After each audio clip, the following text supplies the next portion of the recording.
I'm happy that Dr. Warren could explain to you those chakras about which I told you yesterday. Because in one short lecture, you can't cover all these points.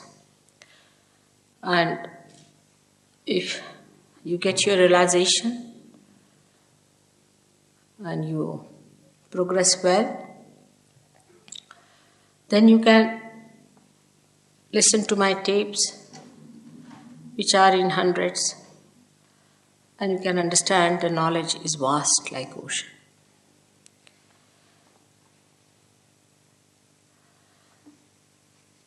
As I yesterday told you, that when you get enlightenment, you become the knowledge. It's a very confused statement. People don't understand what does it mean to become the knowledge. The other day, a gentleman came to me and he told me that my guru has already given me the knowledge. I said, how? Because he told me I have given you the knowledge. I said, but still, how is it? It is knowledge. How do you believe that he has given you the knowledge? So he said, no, mother. He touched me on my forehead and I saw a light. I said, then still, you can see the light otherwise also. How is it you have got the knowledge? So he started thinking about it. He said that, what should happen if I get the knowledge? I said, see, this is another person sitting next to you.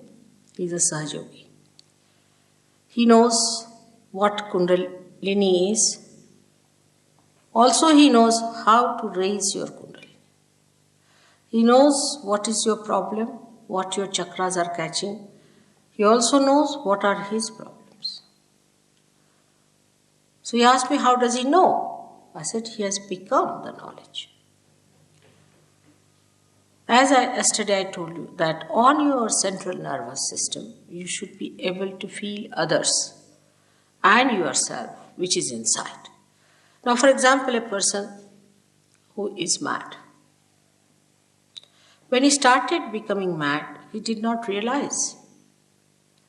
He did not realize he is already possessed and that he is getting mad and that he should have treatment. Nothing he realized.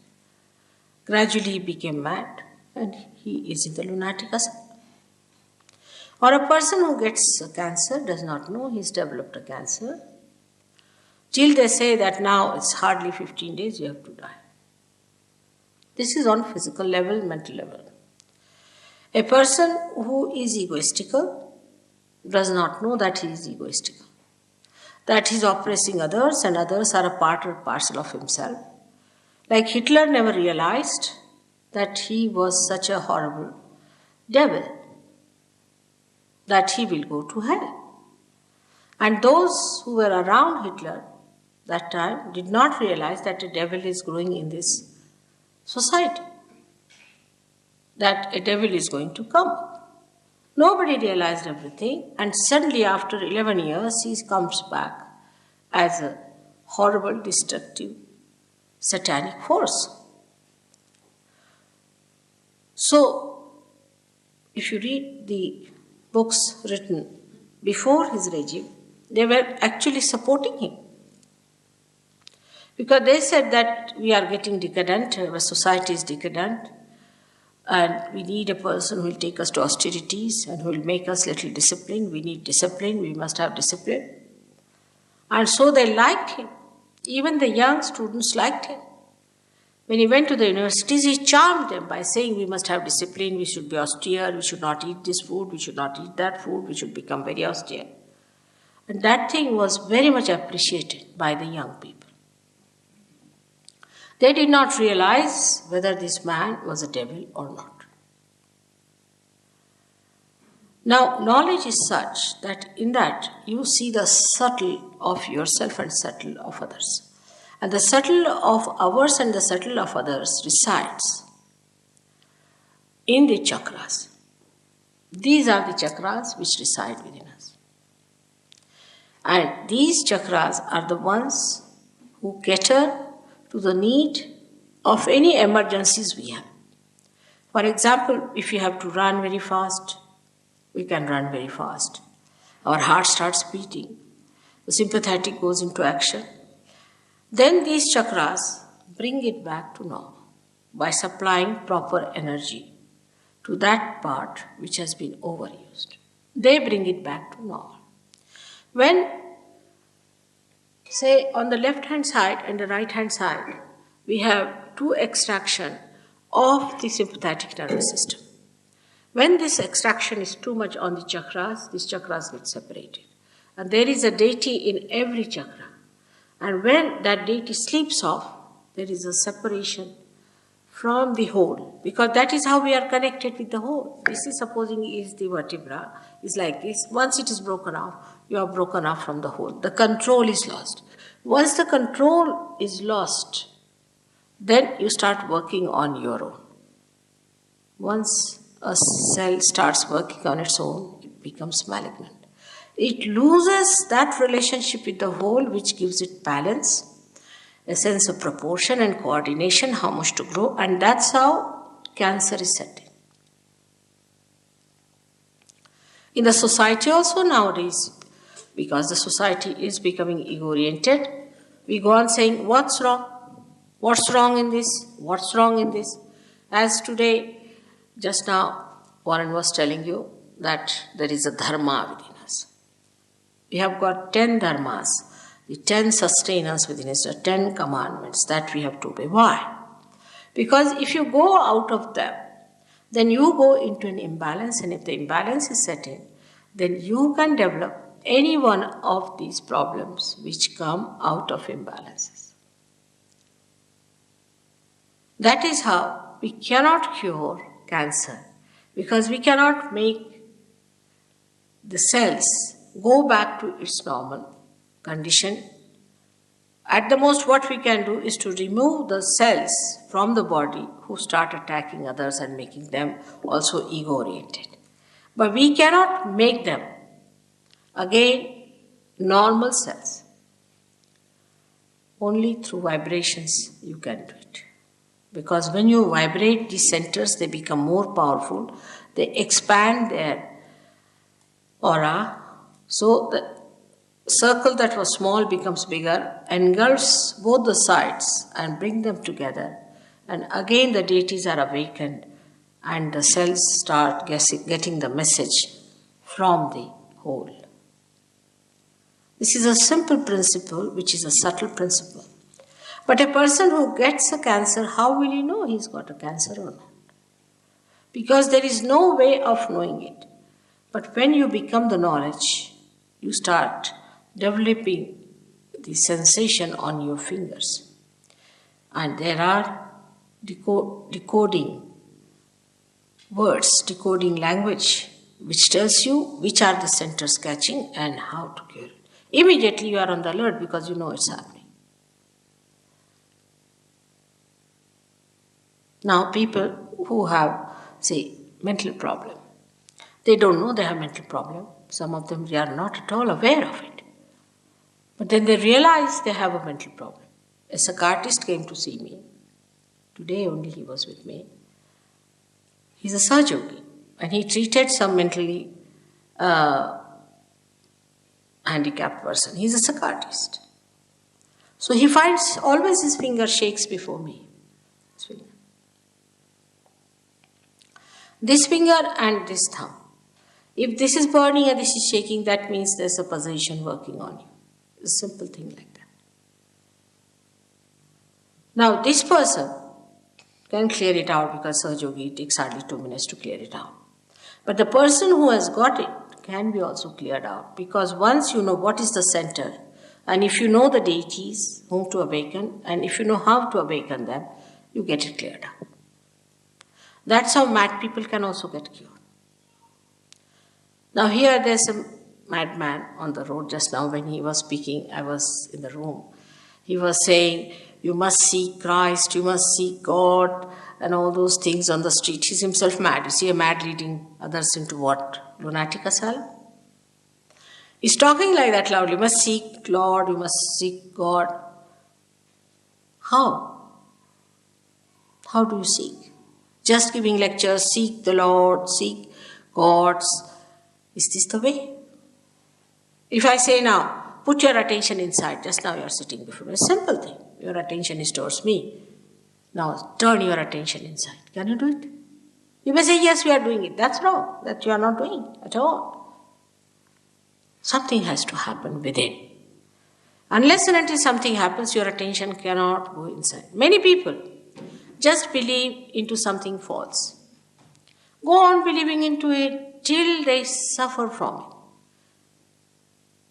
I have seen people who have been like that, fanatics. In their old age, they become absolutely either violent people or useless or aggressive or boring. Some of them become really half mad and some of them full mads. So believing into anything without the knowledge about it is a very blind game. Now sustenance has to be there. Now we can say in India we have Sikhism, which is a very great religion. But the people who belong to Sikhism are not supposed to drink at all. After all, Guru Nanak, when he said you are not to drink, because he knew about it, he knew what he was saying about it. He was an incarnation of the primordial being. He was the primordial master. And when he said that you should not drink, now I am told that in England the Sikh people drink more than even the Scotland people. It's most surprising. Imagine. See about Islam, because Muhammad Sahib and Nanak Sahib are the same persons. He said the same thing. Moses said the same thing. Asked the Jews, what are they doing? He said strong drinks, alcohols, all must be avoided. At the time of Muhammad Sahib, there were no cigarettes. So he didn't say about cigarettes. So Muslims say, oh, cigarettes are all right, doesn't matter. You see, these things are there are so many loopholes. In India, we have communities and communities like that where you go and see, you will be amazed. Like Jains, they won't eat meat, but they will drink. Can you imagine? Drinking goes against your awareness is a fact. While Mahavira has talked about nothing but Chaitanya. Buddha never said don't eat meat. That doesn't mean that you should eat meat. But what I'm saying, he never talked on that. That's not so important. He himself, Buddha himself, died because he ate a raw pork. He went to a house. You see, Buddha was a realized soul, a great personality. He was an incarnation. And he went into a house where, as a guest. Suddenly he appeared there. And the person was just a hunter. And he said, oh, Buddha, you have come to my house. What should I give you? What should I do? He said, I have very little time. Whatever you have, you give me. He said, I have killed a wild boar, but the food is still to be cooked and it will take some time. He said, all right, give me half meat. And he died of that. Even in Jainism, you will be surprised that Neminath is the first one who was the cousin of Sri Krishna. In his marriage, there was a big function and lots of birds were brought. I mean, they were Jains, imagine. And the birds and all that, when he saw so many killed, he got a kind of a feeling against it and he said, all right, no more of this. But they have gone to another extreme of vegetarianism. I mean, they can be very cruel themselves, but they don't mind that. They can be vegetarians. To such an extent that you can't imagine. So this is the problem with the religion has been, that you go to extreme of things. First thing about religion is not to go to extremes. That's the basis of every religion. For Christianity, Christ has said, keep away the dead. Have nothing to do with the dead. He took out the dead spirits and put them in the pigs and put the pigs in the sea. You all know that story. But every church has got all the dead lying under their feet. You don't know how to walk in the church, they are all lying down there. Luckily, I have been living, or unluckily, I should say, living next to the church all the time I have been in London. And in the night, I see all of them coming out of the graves, and I say, oh God. And here the children sit down, pray to God and everything. And what do they get? No wonder Catholicism is bringing such a catastrophe or this so-called Christianity. I mean, the basics of every religion has been contradicted by the disciples. Because Christ is the one who controls the dead. He is the one who sucks the effects of the dead. And he absolutely banned them. Everywhere you go, any church. Only in India they don't do it. Somehow, I don't know how they have managed it.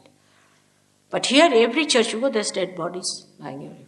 Sahajogis now don't go to church because they're frightened. Once a Sahajogi is caught up by a spirit, immediately he knows he gets a headache, he doesn't want to go there. But a person who is not a Sahajogi, he goes to a church, he catches the bhoot, he does not know. One of my disciples had a mother who was a Catholic lady, very staunch Catholic. And she was MA in mathematics and things like that, you see, a very staunch Catholic. She came to see me and I told her that you should give up all this fanaticism about church going, because in the church there are all these dead bodies placed there. But she wouldn't listen to me. Now, then after old age, about 60 years, they go mad, actually, really. And she started using her B-Day for WC, all sorts of things, problems arose. But she would get up in the morning of Sunday, get ready and go to church and come back very nicely. Every time it was a Sunday, she would get up, she would dress up well, go to church and come back. As if somebody was taking her down there.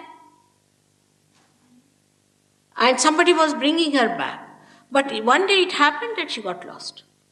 And this lady telephoned to the police and said, what to do now? This lady is lost and my mother is lost. And she got very worried. She telephoned to me. I said, you'll find her. She's all right, but she'll come. After 3 days, she came from somewhere, God knows.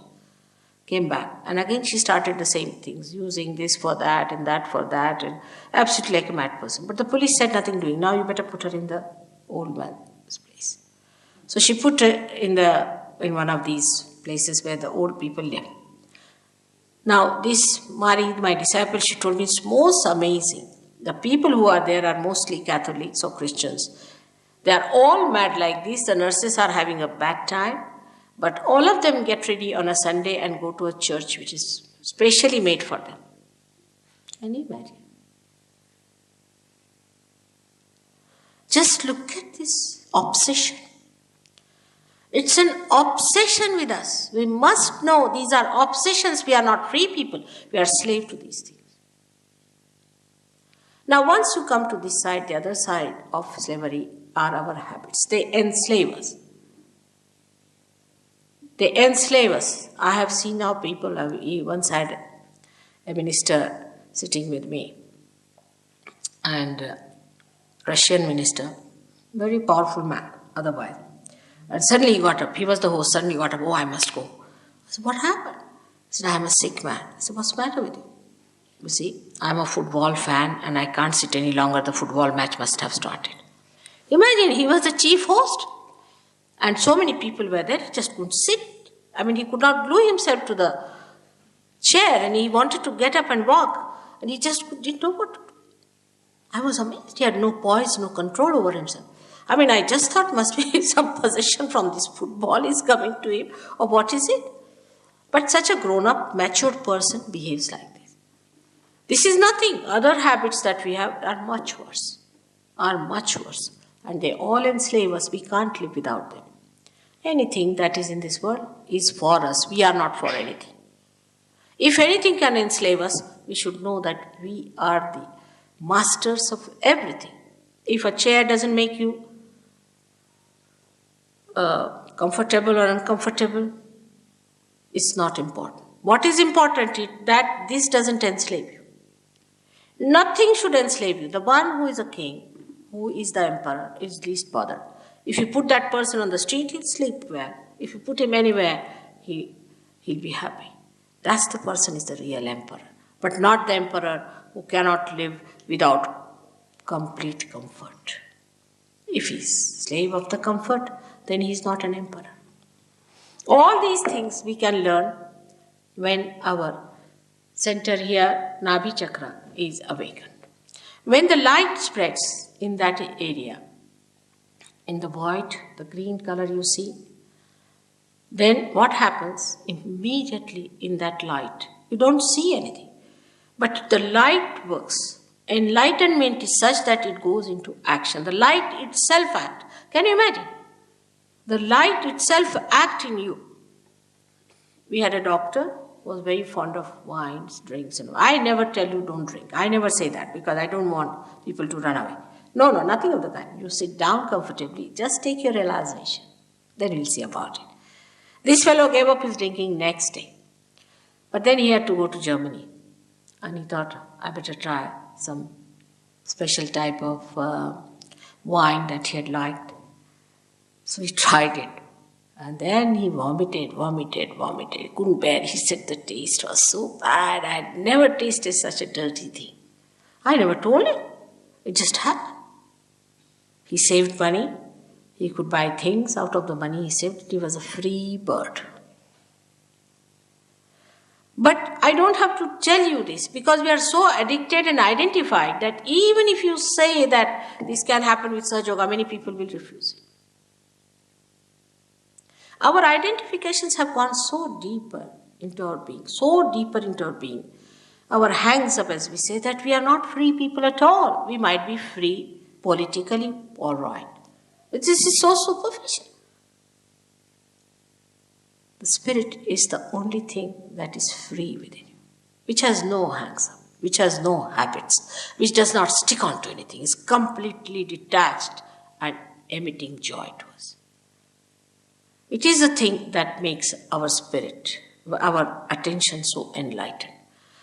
Now, enlightened attention, as I said, is not the attention that we understand that there's a light, we see the light, nothing of the kind. But with this enlightened attention, our awareness becomes enlightened. So that we start feeling other people on our hands. Like the other person here sitting yesterday, you must have seen. आप जरा ठीक से बैठिए, सब लोग क्या सोचेंगे? कायदे से बैठिए, अब हिंदुस्तानी आदमी. The other day, one gentleman was here and he told me that your energies are different from mine. Nothing of the kind. If you have negative energies, for the time being you will shake. Definitely you will shake for a while. No doubt if you have too much negative energies. Like once we had a program and some people were there, some Brahmins. And they were very much against me because I am not a Brahmin. They said, we'll not have a mother's program. I didn't know all these stories. They never told me. But they came before me and started shaking like this. So I said, why are you shaking so much? They said, we are Brahmins and we understand you are Shakti, so we are shaking. I said, but why are you shaking? Nobody is shaking here. So they pointed out to other 4 people. They said, see, they are also shaking. So I said, go and find out from where do they come. They went and found out that they came from lunatic asylum. I said, relatively, you should see who are shaking, are you or these people, nobody else. So if there are negative forces, do shake a little bit. But we should see again, what's the use? What's the use of getting this energy within us? That is very important because we are utility-oriented people. Everything must have an utility. As it is, what do we have which has utility in this world? Nothing. If we had something which had real utility, we would not hanker after anything else. The hankering is still on, so we should conclude that whatever we have got now is not the ultimate. The utility of the ultimate is that once you get the ultimate, everything becomes relative. Everything becomes relative. That is, what becomes relative is all these changing things, all those things which are perishable, all those things which try to enslave us, all those things, they are attracted outwardly but inside they are like snakes. And what we become is a detached personality. आपको कोई शिकायत है क्या? Sorry, yeah? शिकायत है, इससे some problem होती है. तो फिर आराम से बैठिए, पर सामने बैठे ना ये लोग उसका गलत समझ लेते हैं. Now, our idea about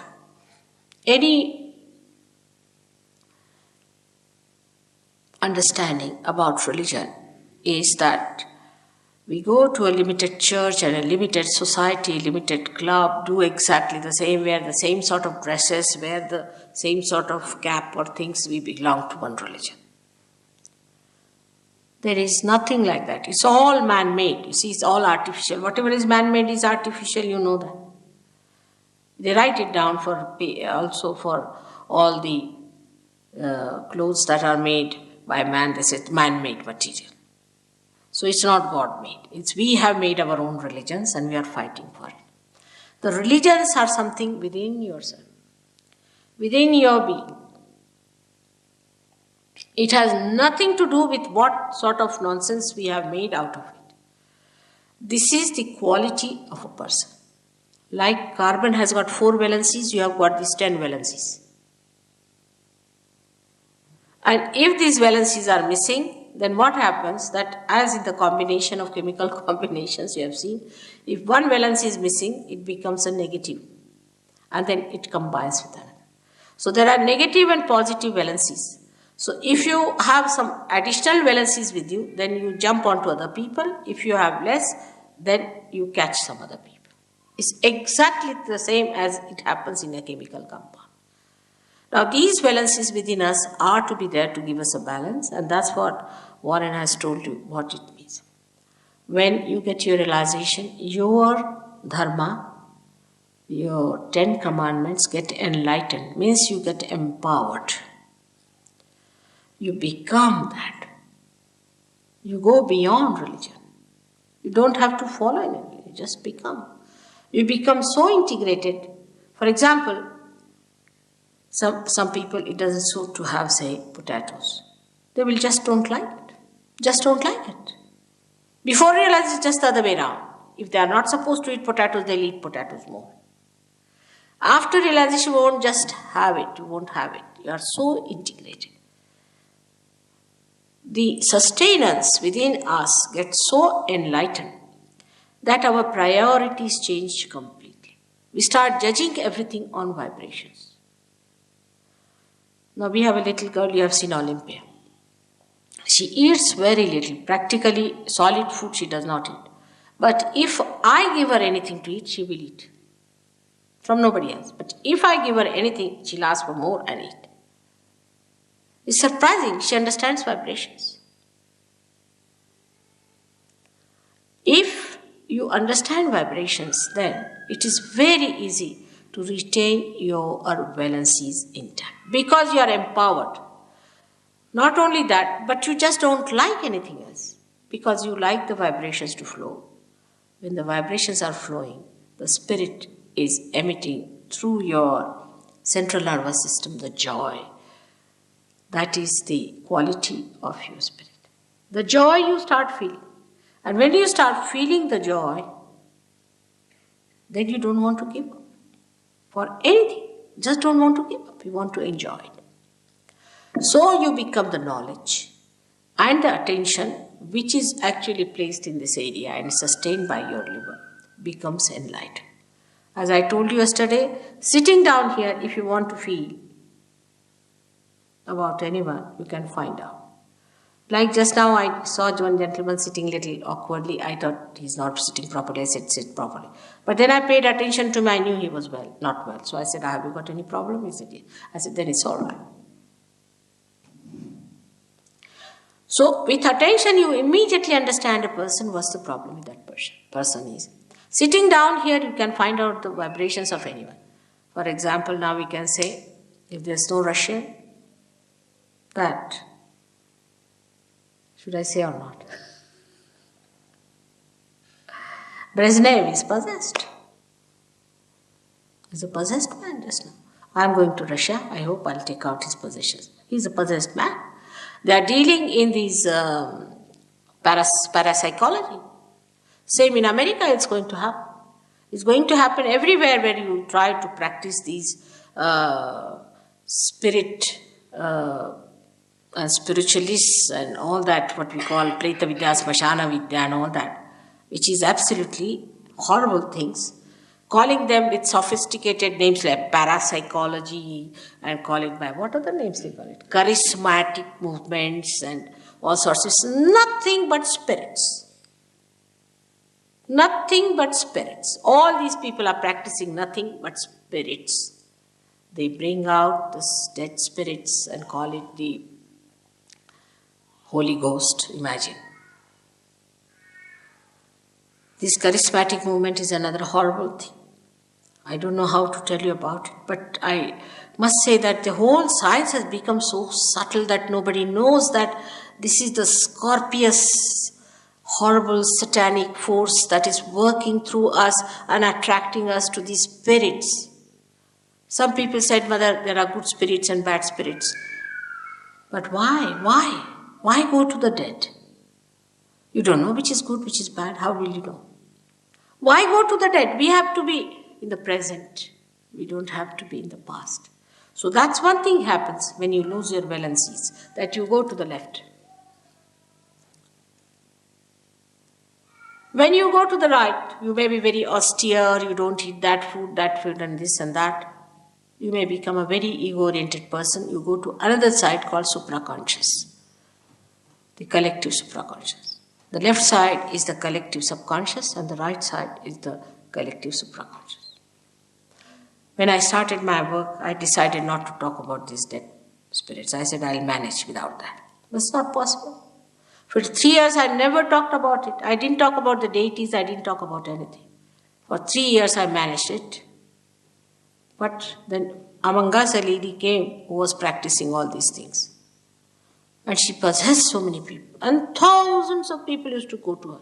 She would tell them which horse will come first. Where is the money lost? All sorts of things. And thousands of people used to throng, Here we have so few people, but let some tantrika come in, you won't be able to control your traffic. This will be the condition with any one of these horrible people coming in. And this lady really made me talk of these things. And that's what it is. They exist. So going to the left or to the right, you go into a problem because you enter into an unknown area which is very dangerous. Very dangerous. For your information, cancer is caused by left side movement. I have not seen one patient of cancer who has had no such experiences. For example, these fake gurus or this initiation by these horrible people or reading the books of these left-sided things like, what's his name, is Rampa, Sampa and all these so-called Buddhists. Any one of these things can cause cancer. And recently I saw a very good film on this by your television here, English television. They showed where some doctors had made an investigation and they said that they have seen that the cancer is triggered by some proteins which they recognize. They call them as 52, protein 52, 58, that's the name they give. But they recognize that they are coming from the area which is built within us since our creation. So it is the collective subconscious. And they have pictured also, photographed. So now, though, what I have said about 10 years back, they are saying now, but they are reaching that point. They have to just cross the limit. They have to just get the realization. And because the doctors cannot reach that area themselves, they cannot cure cancer. At the most, they may stop it, they may try to reduce the possibilities and all that, but complete cure they cannot give because they cannot extract people from that area altogether. They can always be drawn into it if that area is made like this. It's very interesting to see how these things are caused within us. This center is one of the most important center because it gives us our seeking, and our pure seeking should be for spirit, for nothing else. But those people who go wrong, all that you see in such people who have bent their forehead before wrong people, They develop a ridge on their head. And there are 11 centers here, which just come out like a ridge. And these are the 11 centers called as Ekadasha Rudras, which are responsible for the destruction, the ultimate destruction, the Kalaki as called as, or what you call the Maitreya, or the coming Christ on the white horse. That ridge once set in, it starts developing more and more, and destruction is made. I must say, from the unconscious, many people get ideas. I have seen people drawing or showing some pictures where they show a very devilish person with a horrible this thing coming out and a squarish thing. I don't know how they get these ideas, but that's a fact. Now, the destructive forces are also on action. They are also working out their forces. We have to be very careful. We are very precariously placed. Formerly, if you had gone too much to the left and right, you would have been not so badly off, and people didn't care also so much. But today, you are so precariously placed and you are so sensitive and vulnerable that you have to be extremely careful. The rate of destruction is set in very fast, and the rate of construction has to be set in much faster. If you see along, when I see what is constructed, nothing. If you read in the newspaper morning till evening, one good news will come that the princess has delivered a beautiful boy. The rest is horrifying. You ask them to publish something nice. I told them to publish about Sahaja Yoga. They are not interested. They are interested if there's a mishap, an accident, some people died, some people killed. They want to put all these photographs, how the people were killed and what wars took place, this and that. They have no time for some good news, some good message, something of hope. They don't want it. That's how you see any organization that is working out today, how they are building up ego-oriented organization. Even charity organizations are nothing but ego-oriented. I have myself been with many associations like that and worked with them. I was amazed. These people had no charity in them. Charity is something that should come as compassion, should just flow from you. But it is some sort of a camouflage for earning better position or a better status, and all nonsense going on. A person who is charitable is actually a person who just flows. Who is the other to be charitable? If they are the part and parcel of me, whom am I going to be charitable? If this finger is paining, am I going to be charitable to this finger? I must look after it jolly well, because it's paining me. I have to do rubbing of it, whatever is necessary. I have to do it. And that's what people don't understand. All this kind of our facade will one day fall down, and we'll find out that we have been wasting our energy over something very, very trivial. Actually, the all-pervading power does everything. We do not do anything. Believe me, we do not do anything.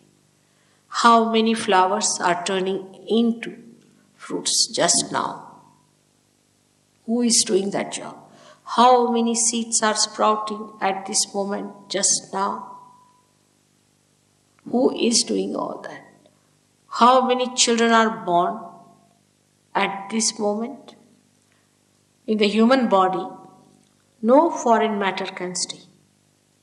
No foreign matter. It tries always to expel it. But when it comes to fetus, not that the body only keeps it there, but sustains it, nurtures it, looks after it, makes it grow, and when the right times come, it throws out. Who does that? We take everything granted. Take our eyes. If you are a doctor, you can see what an intricate thing has been created as eyes, that we see people through these eyes. Who has done all that? Have we done it? Can we make even one eye? And we see so many different types of eyes. This is the compassion of God. This is the power of God that is all pervading. First time when you get realization, first time you feel that compassion. You feel those vibrations. You feel that all-pervading power. You can now know that all-pervading power is there, and then you can see the maneuvering of it. You can work it out. You can work it out. Use it. You are the instrument, as I say. You are the master. Only you have to assume that power. Warren, I hope, has told you how he came to me. I don't know if he's told you. He just came with a phone call. He had my phone number, and the person who sent him gave a big idea about me, that she's not available, this is that, and all nonsense. I'm the most available person. He just called me, and I said, come along. When he came to my house, he got his realization. And now in Australia, he's transformed so many people. We have ashrams in 7 cities of Australia. England is the most lethargic, I must say. 7 cities of Australia are now there, ready to get it. There are so many people working it out, because once you get the light, you give it to others.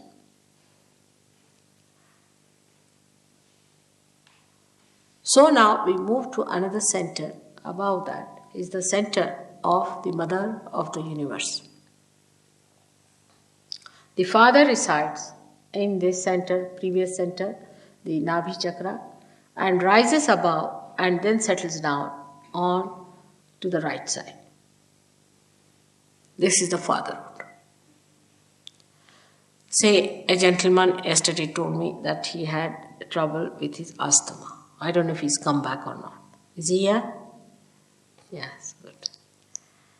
Now, this gentleman has asthma. Of course, I told him that he had trouble because of too much bathing systems of India. Indians, you see, we bathe too much. Apart from that, it comes from the father's grief. His father had died, and the father himself is not willing to leave him, is worried about him. It can happen to any one of us. If a man is unkind to his son, it's a father principle. If the son is unkind to the father, so the father is hurt. It's the father principle if it is disturbed by any chance. Or suddenly father dies and you feel the pinch of that all your life. All that can work out here and you get this right heart catch. With that, you get asthma. It is said that in homeopathy they believe that with more tension you get it. Because when you are more tense, you see, you remember your father. If he was here, he would have helped you. In the subconscious sometimes it works out. And that's how it adds to the problem. It is so simple to work out that you'll be amazed that if you have to just raise the principle of father in a person like that, who might be a dejected father, who might be a cruel father, who might be a son who has lost the father, can be anything. That you have to just put your hand on that part and just say a mantra, a chanting, which will raise or which will awaken the fatherhood in a full bloom, and you get cured. It's very simple. The center heart is governed by the Mother of the Universe. She gives us the sense of security. When you are at the age of 12 years, you see, the bone that is in front here starts emitting antibodies. It creates antibodies within it till the age of 12 years. And then these antibodies are really the soldiers of the Mother of the Universe. We call her Jagadamba in Sanskrit language. And they spread to the whole of the body, and wherever there is an attack, they inform each other and they fight it out. These antibodies are created in the sternum bone, in the front side of the, we can say the ribs, where the ribs meet, thoracic region, that part, they stay there, are created till the age of 12 years. Now what happens in ladies especially, they are the mothers also. When their motherhood is challenged, they get a problem. Like a woman say her husband is a flirt, he has a roving eyes or sort of a thing, and she's insecure. Then this motherhood is challenged. And when it is challenged, she gets a problem there. And she gets a disease of the breast cancer and all that is caused by the insecurity of a woman. If a woman is insecure, she may be with any reason insecure, she gets this breast cancer. There was a girl who was married. She was married to a Catholic or someone like that. There was an inter-religion marriage, and the people of the boys' side tried to trouble her a lot. It's very common in India, but here also I see it is so. And they tried to sort of say these things to them and that thing to her and to her parents and things like that. And she developed this insecurity within her, that she developed breast cancer. Now, when we are cruel to others, we don't know we are giving them cancers. What does it take for us to be kind to a girl who's married in our family, who has come to us? We are experts in saying things that hurt others. We learn from childhood how to talk to people so that they are really hurt. By hurting them, we give them cancers. But this only one realizes when you get your realization. Then you really understand that how much a person is suffering. Because you also feel a little pain there. Your whole style of talking, your whole style of behavior, of commuting with others completely changes. This center is very important. On the left-hand side is the mother's side, and the mother itself is. If the mother is a lunatic, you get a problem there. You might get it, we call it a heart. There are two hearts. One is the heart of the spirit and one is the heart chakra. If a mother is a fanatic, she's a woman who is very fanatic about her food, things like that, then the children get it. It's a dangerous thing to play with children like that, to have complete discipline on the children and just keep them, must walk straight like a horse put to things. And children should be allowed to have their freedom. Actually, when we suppress them too much, they become hooligans. That way Indians are better. They know how to bring up their children. They allow their children to have all the freedom. Just give them the idea of dignity. And when the children are so free with their parents in childhood, by the time they're about 4 or 5, they become extremely dignified. Like I see children saying words like, get out, get away. From where do they learn these words? They learn it from their parents or learn it from friends or someone they must be learning, because these words are normally not spoken by children. Get lost. I've seen a little child saying that, get lost. I mean, it's too much to say to someone. But it happens like that. Because we do not understand what we should talk before the children. How decently, we may be most indecent people, doesn't matter. We might be absolutely rotten people. Even a dacoit knows that he should behave properly before his children, because children will become dacoits. Even a prostitute will understand that she should not behave in a manner that the child takes to prostitution. It's a common sense that whatever we do, the children take so easily. So whatever you want to give them, whatever you want to impart them, that's how you should behave before them. But now, as the society is today, people are not paying so much attention to their children at all. They are so, still the the mothers are still like brides, busy finding new husbands. Husbands are still like bridegrooms finding new wives. And the children, poor things, don't know where to look. God knows in what orphanage they have to end up their life. Even the industries like that. I wanted to buy yesterday a pure cotton frock for a little child. I couldn't find anywhere. Not one frock I could get in the whole of Derbyshire and also in London, for your information, which was pure cotton. I mean, we don't think that children can't bear this artificial man-made fiber. It's very dangerous. It's very bad for their skin. When you were young, you used cotton. You had mills of cotton here. And why give this horrible stuff to your children, which you never had? By the time they grow up to your age, they'll have all blotches on their faces. They'll be, I don't know what diseases they may have of their skin. No one realizes this, the kind of panties you are using, the kind of things you are using for them is very dangerous. I don't know what's going to happen to them. The things they are using, you never used them when you were young. Believe me. And these are the times when they really require complete attention. And these are the times when they are absolutely tortured. Even the industry is not worried about them. Why not make some cotton clothes for little children? Actually, I would say the government must pass a law that no children's clothes should be made of any artificial things. You can have the elders with that, doesn't matter. But for the young children, you can't give them atomic bombs to wear. This is too much. And these modern times, I think, are the cruelest for children. That's why very few children want to be born in these advanced countries. We have to bear the load in India. If you are not kind to children, imagine 2 children are killed by the parents. What sort of a society we have? Every week in London city itself, I used to think in England, but they told me it's in London city, 2 children are killed by the parents. And I have not heard a single case like that in India.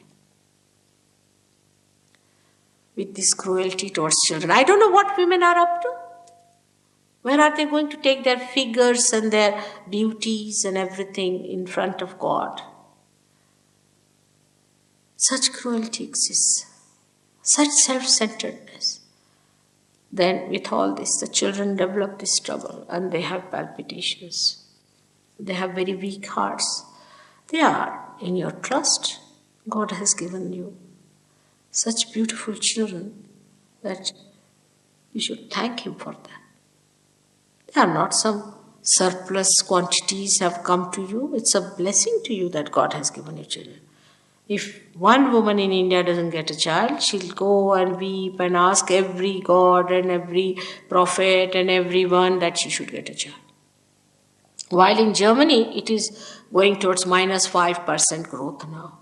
They pay to a woman who has 5 children as much as the Prime Minister, or even more than that, but she won't have. She says, I lose my figure. Where are you going to take these figures? I don't understand. What are these figures for? Who is interested in your figures? Why? Why should we make ourselves so cheap? We are mothers and we should be proud of our motherhood. Motherhood is the highest thing a woman can achieve. I mean, I have achieved it because I am a mother for thousands. And I think that's the greatest thing that can happen to a woman is to be a mother. And mother and a guru, you can imagine my plight, is much worse. That you have to tell your children something to be done and you love them so much that you don't want to say that. Then you have to play some little sweet tricks with them to bring them round. It's such an interesting and a beautiful life to be a mother. We should be proud mothers. But I would say the men too are to be blamed because they are not interested in mothers. They are interested in younger and younger girls. It's a sign of perversion, I tell you. It's a sign of a complete perversion. At the time of Muhammad Sahib, there were many women and very few men because so many were killed. So Muhammad Sahib did not know what to do. So he thought they were pragmatic, as I told you yesterday, that with the society one has to be pragmatic. So he said, all right, we have to have marriages because without marriage, any relationship of any kind is adharmic, is against the balances. So he said, we must have marriage. All right, now we have many women. So let us have distribution of women according to the men we have. If you have more men, then we'll have the other way down. But we have to marry. Means we have to take a collective sanction. A collective sanction has to be there to be blessed. So he said, all right, marry 5. But he himself, you see, was surprised at that time. People were so sensitive, they would not marry young girls. Old men would not marry young girls. They said, how can we marry these young girls, you see? So he said, no, all right, I'll marry 1. Because where will these young girls go? There are no young men left. So what to do? But these days, if you ask an old man of 80 years, he would be very willing to marry a girl of 18 years. Stupid old fool, I call him, because he doesn't understand. He doesn't understand that this girl is not going to respect him as a husband, and he cannot enjoy the life of a husband. He is a grandfather, or call it a great-grandfather. He should behave like a great-grandfather. That's an ideal relationship he should have with a younger girl. All these ideals are confused today. Our relationships with others, every woman has to be attractive. Why? Every man has to be attractive. Why? For what? What are we going to achieve out of it? What is the utility?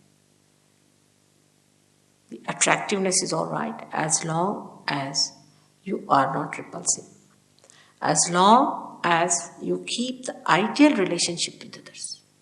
If the relationship becomes nothing but like a dog and bitches one, it's better not to have this kind of an idea. It's absolutely wrong to run after something which is not our way. Human beings have to live with dignity and with complete sense of idealism as far as their relationship with each other is concerned. If you just say, what's wrong? Then it's anarchy. Everything is wrong then. Everything is wrong. It's not one wrong, but everything is wrong. But if you want to have a flowering society, then you must keep to your ideals of your family life. That's a very important thing, but it happens to you as soon as you get realization. I don't have to give a lecture on that. You just do it. You just become a very nice husband and a very nice wife. Beautiful families can come out of such. There are so many, you will see them. There are so many beautiful families now in Sahaja Yoga. And now the great children, the great sages who wanted to be born are being born to them. Many great children want to be born in this England, and there are many who are born. But I don't know how they are treated. If people understand them or not. They have no vibrations to see if they are sages or not. But born realized children are so many in England that I am regretting sometimes the way they are treated.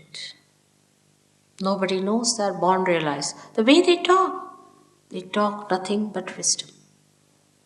All these children are being insulted and humiliated by us who are so ignorant about them. I must say they are very brave. They are very courageous to take birth in the countries where they are not appreciated and looked after.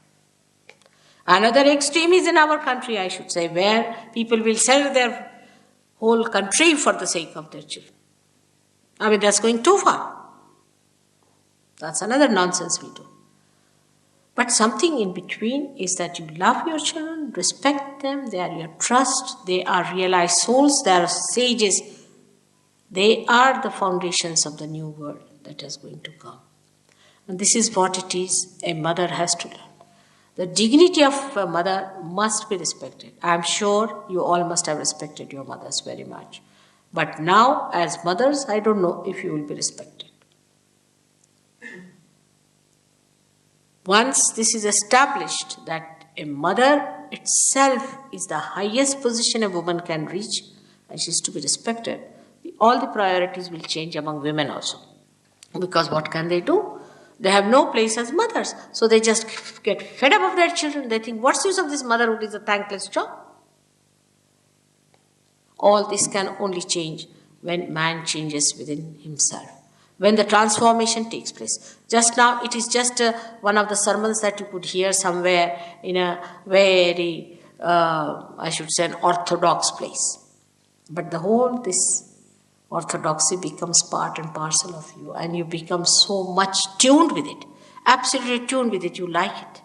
You like to love your wife and nobody else in that way. And the husband likes to love her in a special way, while the wife wants to love the husband in a special way. It happens. There's no insecurity, otherwise you come back home and you find your wife has eloped with somebody. Imagine what a situation it is. I mean, since I came in first year, I got such a shock. We had a neighbor, she was 48 years of age, and her son was about 22, and he had a friend about 20 years. This lady eloped with that 20-year-old boy, and she had 3 other children whom she left. The house was sold. The whole house was, because under law, she gets half half of the property or something like that. And the 3 daughters are now on the streets. The younger 3 children, where daughters are on the street, who's going to look after them? The lady, 48-year-old lady, still a bride, going to the church and getting married. There's no dignity in this, no love, no affection. Christ you follow. Christ has said, you say, thou shalt not commit adultery. I say, thou shalt not have adulterous eyes. He's gone up to that subtle stage. We follow Christ. We wear cross. We go to the church. Where are we? So I come to you. To another center now is the Vishuddhi. This is a very important center in human beings. Because when this center is awakened, you become the witness. You become the collective. This is the center of the collective being. You become, again I say, you become the collective being when this center is awakened. It's a very important center. And now as I am with you, I must tell you about what we suffer from. And what Indians suffer from, what the Eastern people suffer from is another thing. For example, Eastern people suffer from too much talking, right side Vishuddhi we call it. And the Western suffer from not talking at all, especially English, they never talk. Actually, you have to pinch them.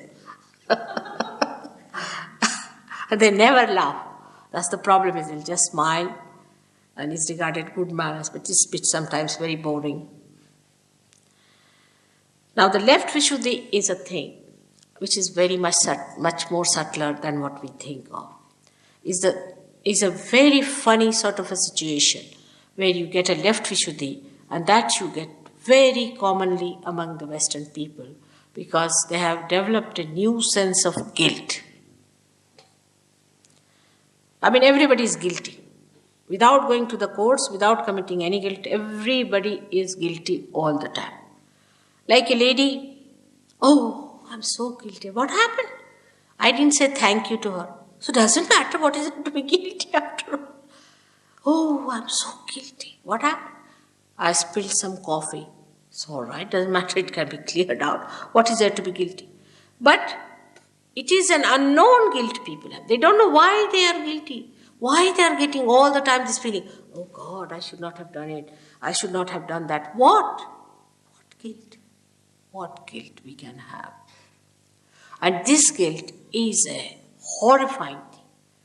I have seen start from America, England, Portugal, Spain, Italy, all that, Switzerland, all these places, nothing but left Vishuddhi is the first problem and the last which I have to conquer.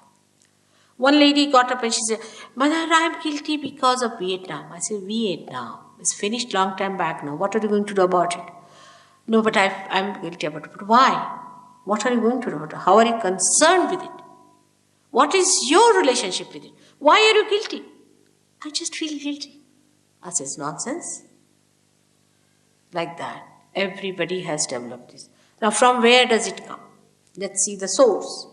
The first source comes from Bible, which is very wrongly interpreted, saying that you are a sinner, a born sinner. I mean, absurd.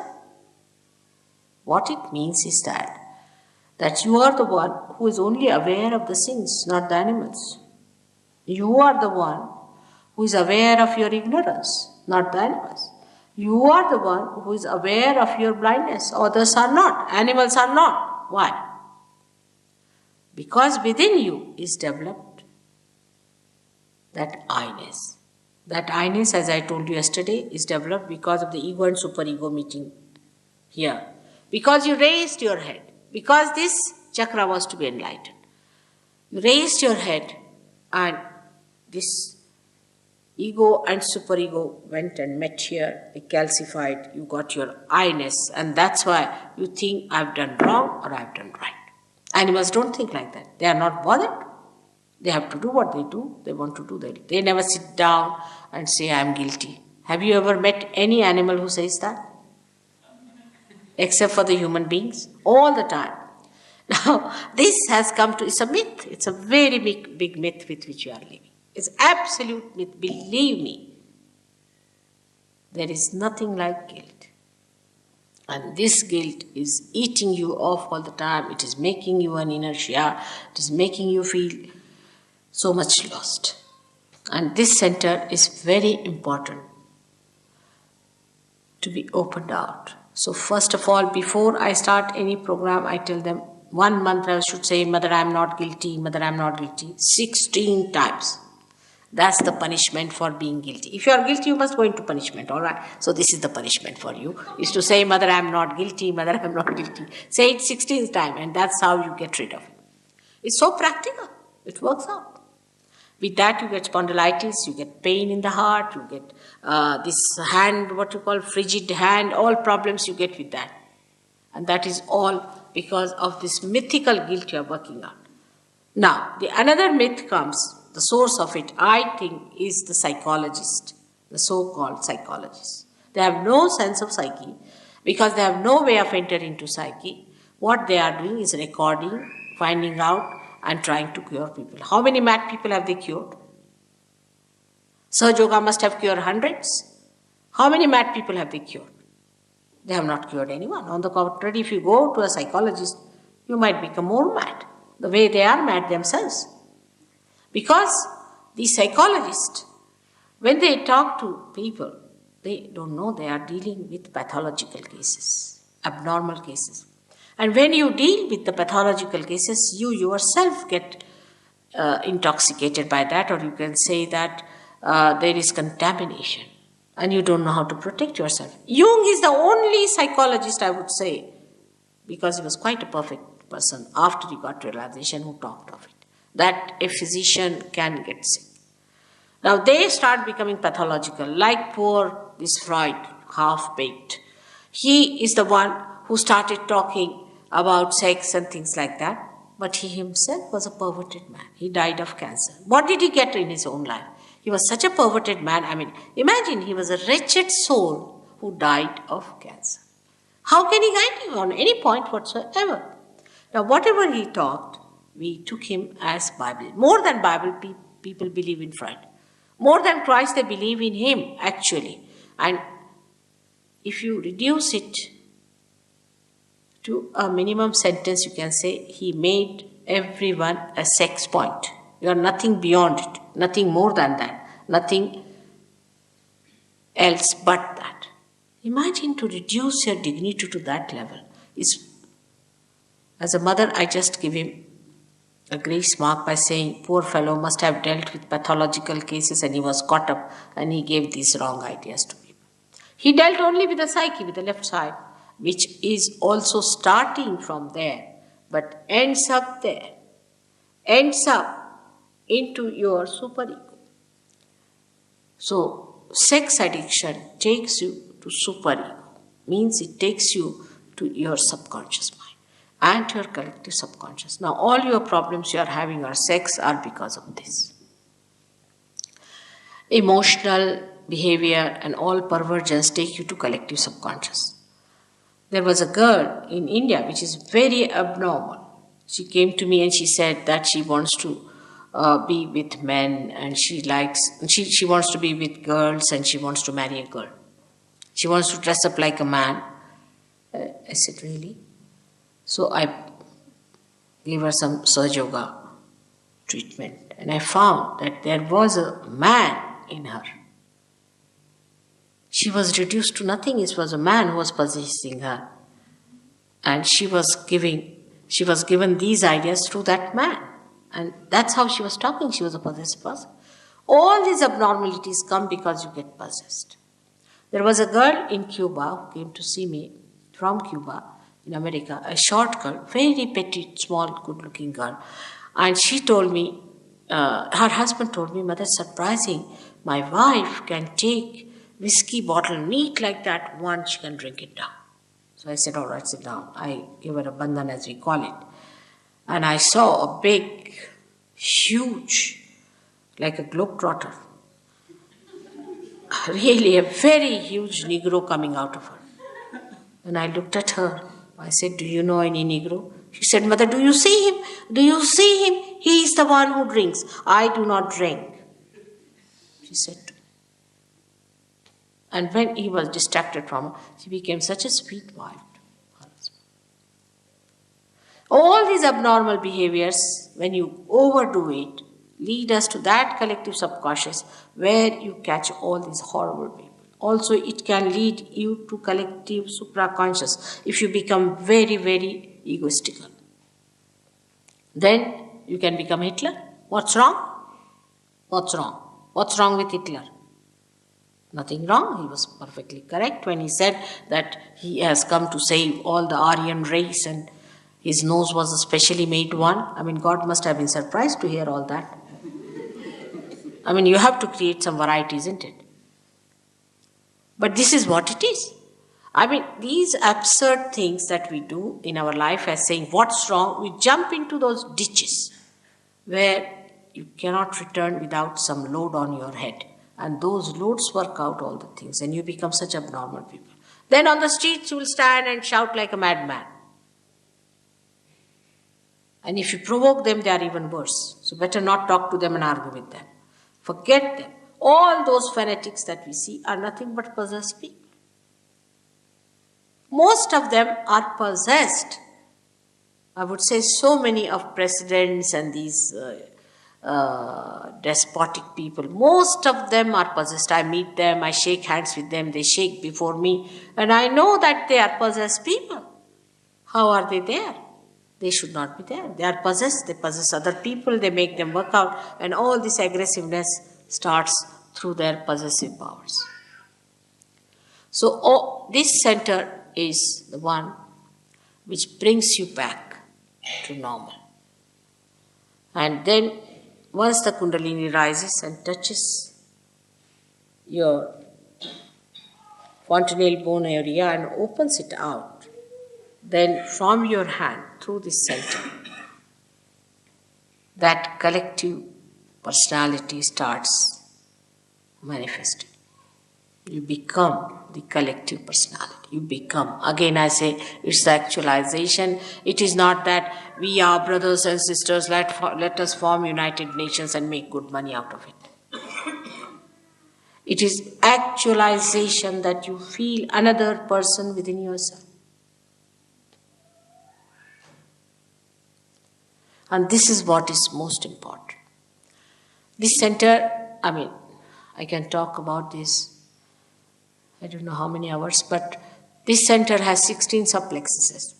And it looks after your eyes, nose, ear, nose, throat, everything, neck, even your face and all that is governed by this.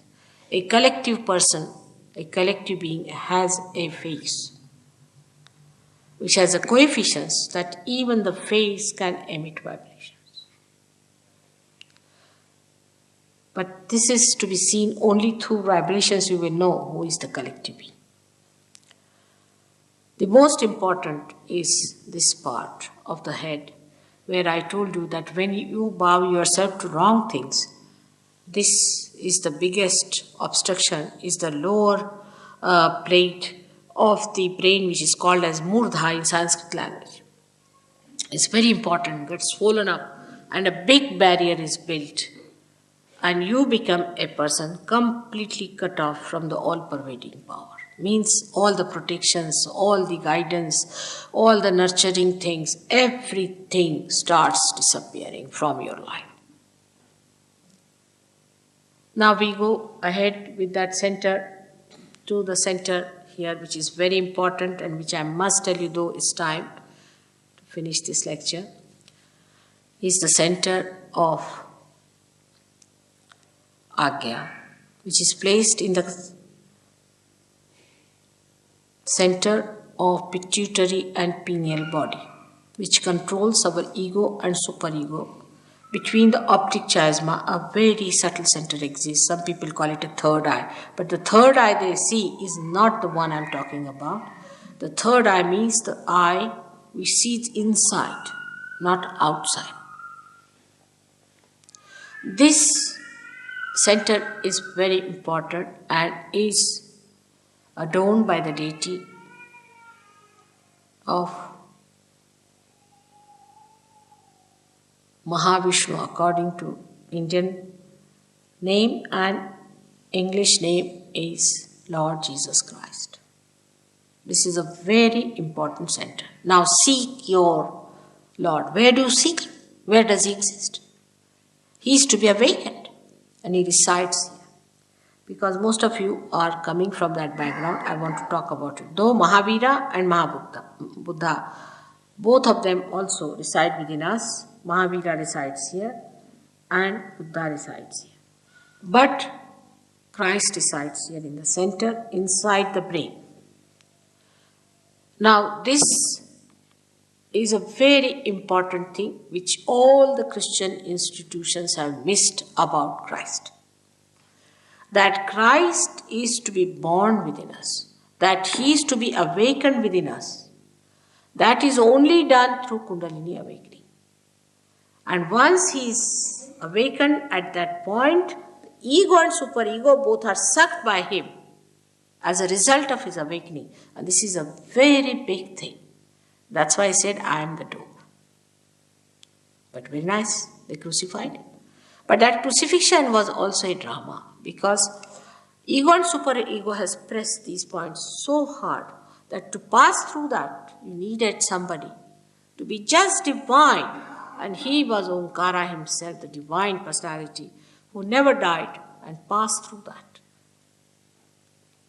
Krishna has said, who is at this point, has said that Nainam Chidanti Shastrani Nainam Dahati Pavaka. He said, this divine power, this Omkara, never can be killed by anyone.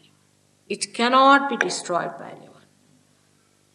And this itself took the birth of Jesus Christ to create that passage for us. And that is the thing he proved, that it cannot be killed. But they are all one and related to each other. This you will discover in Sahaja Yoga itself. Because once the rapport is established, you have to ask questions. What is the relationship between Jesus and Krishna? And you can discover eternal vibrations.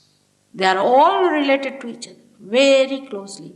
Christ has said, those who are not against me are with me. Nobody has tried to find out who are those. It is said in the Bible that I'll appear before you like tongues of flames. Nobody tried to find out what is that. Or tree of life. Yes, this is the tree of life. So he is to be awakened within you. That's the main point that he said, that somebody will come and awaken it so that you will know my Father forever. Now, which one of the institutions which are running in the name of our Lord Jesus Christ are doing that job?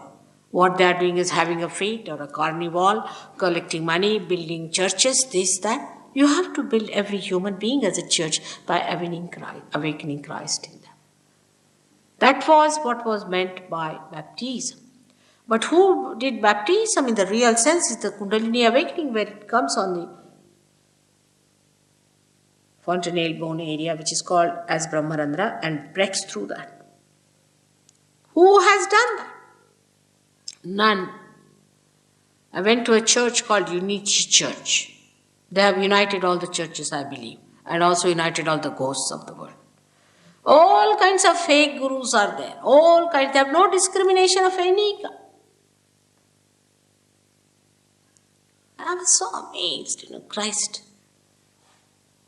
He was not so diplomatic, I should say, because the way he lashed at these people, and then he said, if they are hot, we can manage them. Means if they are hot, means they are cut up, we'll manage them. If they are cold, we like them. But if they are halfway, I spit them out of my mouth. These are his words. Because these half-baked people, compromising with the devil and talking of God, how are they going to deliver the goods? Why not awaken your Christ within yourself and see for yourself? You'll be amazed when you raise the Kundalini and Kundalini comes up to this point and it cannot go further. Among all the Christians, this is a problem. You have to ask them to say Lord's Prayer and it works. That's a mantra. At the time when this center is guided, because Krishna is a collective being, Allahu Akbar means the same. You have to put your fingers into your ears and say, Allahu Akbar. Realize souls. And you get the Kundalini rising. You can see the pulsation of the Kundalini at the triangular bone. You can see the rising of the Kundalini. You can feel the breaking of the Kundalini at the Sahastrara, at the point where it comes and breaks. So you enter through the gate of Christ, who sucks these two institutions and makes the way here. And once the Kundalini rises about Agya, you become thoughtless. The limbic area is the kingdom of God, from where you are guided and the Kundalini passes through. That's the last job that is to be done, and now it is done. That is done, now our Mass. It has to be done. It was to be done. It was promised. The time has come. But where are the people? Sometimes I wonder. I'm in England now with you. You'll be amazed that in India, these people have seen thousands and thousands are there to receive realization in the villages. Here I find people don't want reality. You should have a circus. At least English people come, but Indians, very few, and they never stick on. It's so amazing, I can't understand. It's amazing how things work out. When are we going to take to it? I mean, it's free. You don't have to pay anything. It's your own. It is spontaneous. It is there. But still, they get realization, they get lost. It's something so surprising. I've been working here, you won't believe, 10 years now. 8 years? 8 years.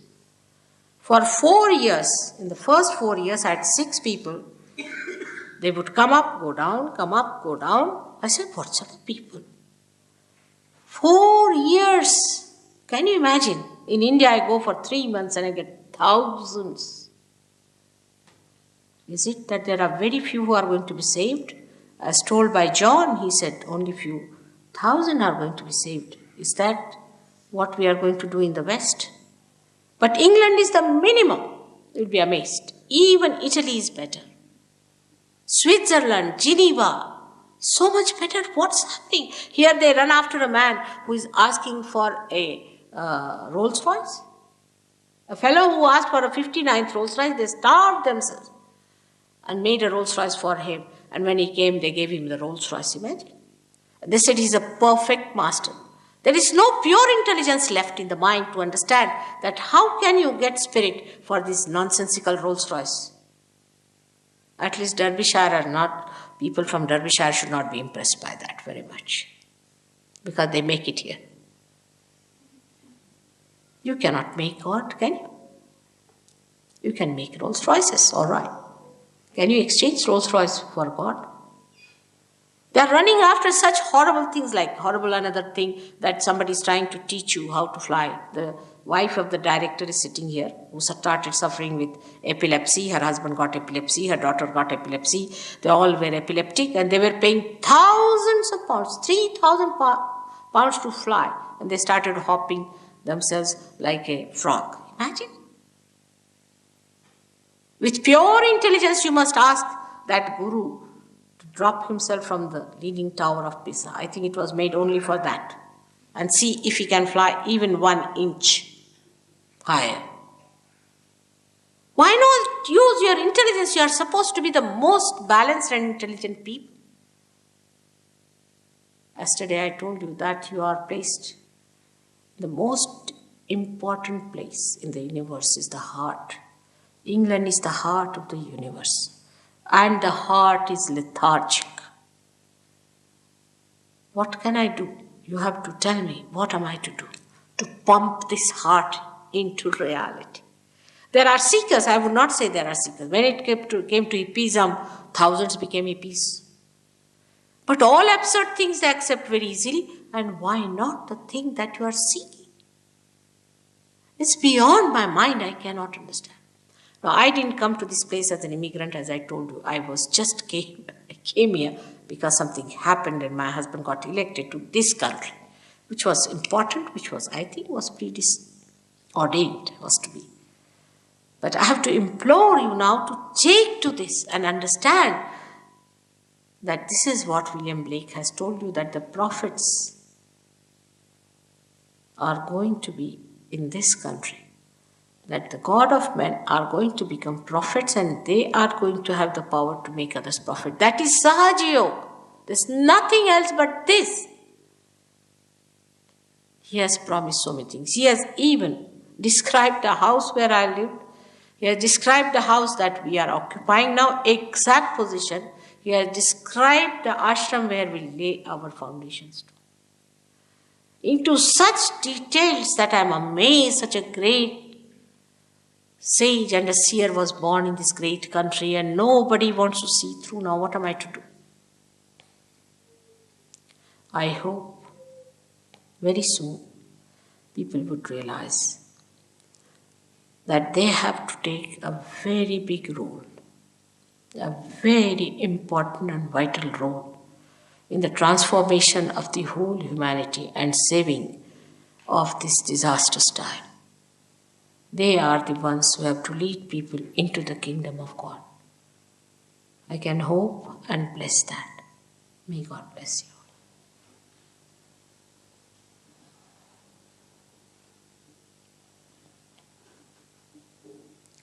Luckily, we have a very good standard of the Saj Yogis in Dabishar. Really surprising.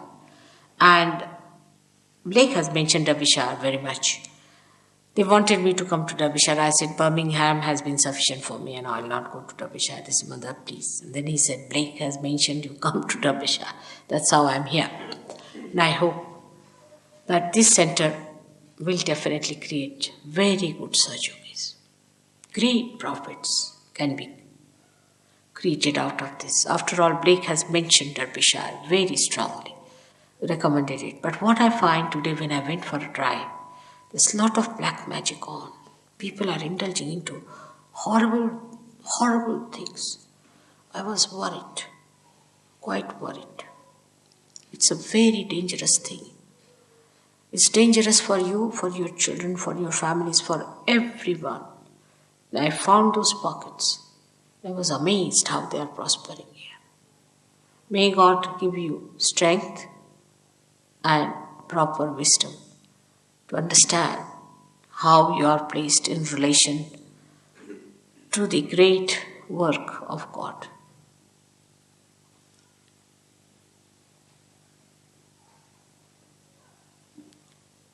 Now, if you have any questions, we can have for about 5 minutes. Yesterday, many people asked questions. Actually, first day only I allow people to ask questions because second day is quite a waste of time. Now, don't ask personal questions for heaven's sake. Don't ask any personal question. That will attend to them later on, personally. They can be attended to. But anything general, if you want to ask, please ask a question general.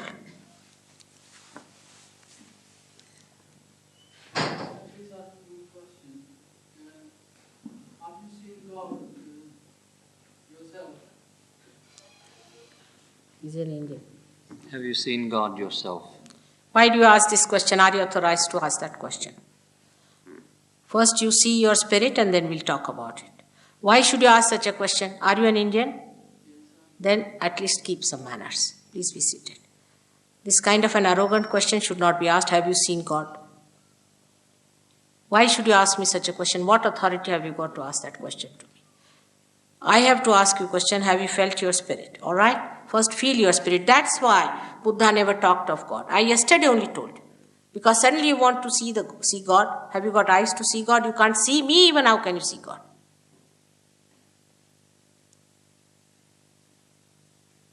First of all, become your spirit. Then we'll talk about it. A little child won't go and talk to a king and slap him on the face, will he? Is he supposed to do that? We must know our boundaries, our maryadas. Especially Indians must know. I'm surprised sometimes to ask such a question like that. Have you seen God? Whether I have seen it or not, why should I tell you? But what is he saying? Leave it, please. Let's have another question. Doesn't behave you. It's very arrogant. I'm surprised that you've learned such ways here. It's never done by an Indian. It's very embarrassing. Any other questions? Just imagine, if I've seen it, is he going to believe me? or not seen it.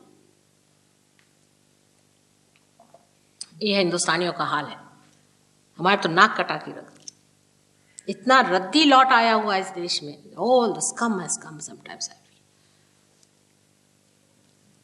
Any other questions, or would you all like the experience? I mean, what a question it is.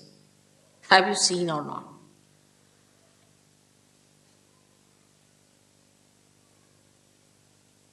Okay, everyone slip their shoes off, feet on the floor. Just simply rest your hands on your lap. अपनी मर्यादाएं तक नहीं रह गई. Would you like the other microphone, or is this okay? Is this microphone okay? Oh, I would like to have because I can speak, but I will not touch it very hard. But in India, you won't find such people. I don't know from where these materialistic, absolutely gross people are there. I mean, what a question to ask me.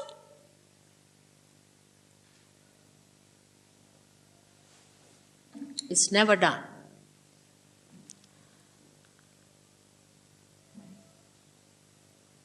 I'm here to give you self-realization. That's all. And you should get it. That's your right. This is a bank, I should say, and I have to sign your checks. That's all. If you get your check signed, that's all. Finished. That's my relationship with you. I'm not going to tell you about myself to get crucified again. Christ tried to tell something about himself, and they crucified him. Now, if I tell him, of course, I know about God, he's not going to accept. If I say I don't know, then he's not going to accept. Stupid. Indians are not stupid at all. They're very wise people, I must say.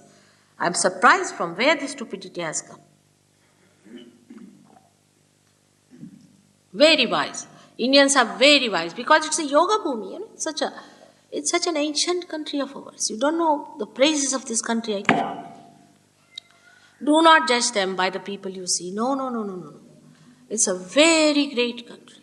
It's very great, spiritual, absolutely spiritual country. See, I don't know what's the matter with the very superficial people have come here. Extremely superficial. There are some great souls also, I say. But don't judge. Don't judge that great country. Once I was going to India with my husband and told him we have touched our country. He said, how do you know? I said, see the vibrations. The whole country is vibrating. The atmosphere is vibrating. He said, really? I said, you go and ask the pilot. We were in the first class, we went down and I asked him. He said, sir, we just touched it about a minute back. Such a great country like that. The Kundalini of the universe resides in that country. Can you imagine? The Kundalini. And they have no desire to seek. That's the power of desire that resides there. And they have no power to seek. क्या करें? किसके सामने रोएं? I'm myself surprised. And those who have come also like gurus, horrible people making money. I'm ashamed if I am an Indian by any chance, or if, as I'm ashamed, I sometimes feel, what have they done to what we had? We have such a tremendous heritage. You are just the shoot, you are just the outside, you are the tree, we are the roots. You can't live without us. We are your roots. And these roots I see, I can't understand.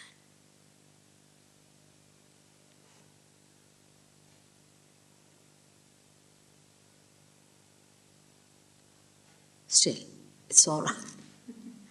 It's the concern of a mother. Let's have it. Now, put your hands towards me, please. All of you, take out your shoes. You must have seeking. If you have no seeking, what's the use of coming to my program?